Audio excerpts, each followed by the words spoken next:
One day, Percy arrived at the quarry to collect some stone for his trucks. Snow and frost lay everywhere. There was not a sound to be heard. Percy ventured further. He found Mavis, the new diesel engine, resting in the shelter of some rocks. "Cheer up, Mavis," he whistled. Mavis was still remembering the trouble she'd had with trucks. "Manager says I don't listen to advice. He says I've no business jauntering down Toby's line. Toby's a fusspot." "Toby has forgotten more about trucks than you will ever know," replied Percy. "You must put the trucks where he wants them. Then you'll be a really useful engine. Now, if you'll excuse me, I have to take these stones to the harbour." Mavis liked Percy, but she still wouldn't listen to his advice. "Why shouldn't I go on Toby's line?" she grumbled. The siding arrangements were awkward. To put the trucks where Toby wanted them, Mavis had to make several journeys.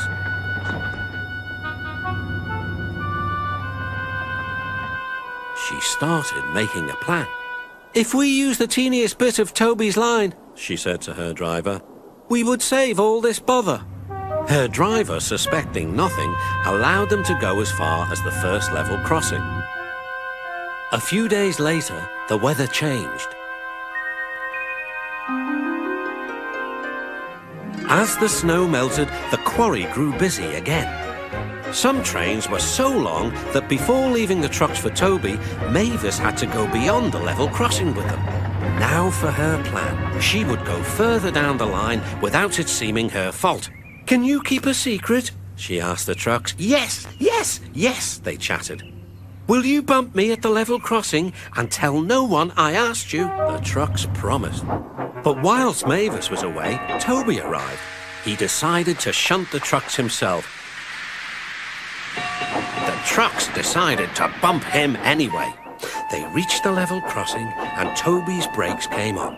This was the signal for the trucks. "On, on, on," they yelled, giving him a fearful bump. Toby was away, with the trucks screaming and yelling behind him.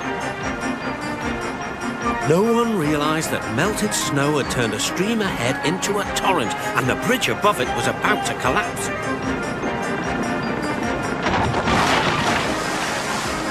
The rails were now like a tightrope across the thundering water.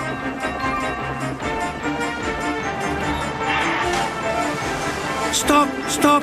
cried Toby. His driver fought for control. They came nearer and nearer to the bridge. It was all or nothing now. The driver braked hard.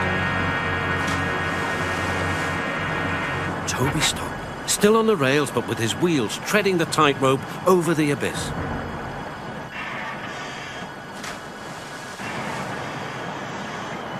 Mavis was horrified and quickly came to the rescue.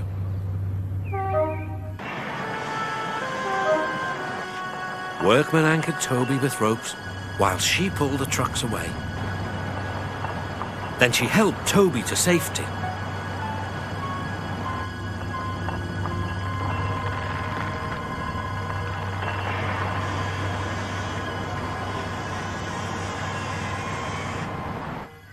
"I'm sorry about the trucks," said Mavis. "I can't think how you managed to stop them in time." "Oh well," said Toby. "My driver told me about circus people who walk tightropes, but I just didn't fancy doing it myself." Later, the Fat Controller arrived.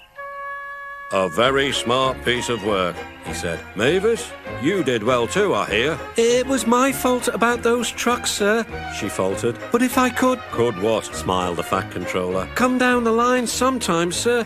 Toby says he'll show me what to do." "Certainly," replied the Fat Controller, "if your manager agrees." And so it was arranged. Now Mavis is as happy as can be, and the Fat Controller thinks she's really useful indeed.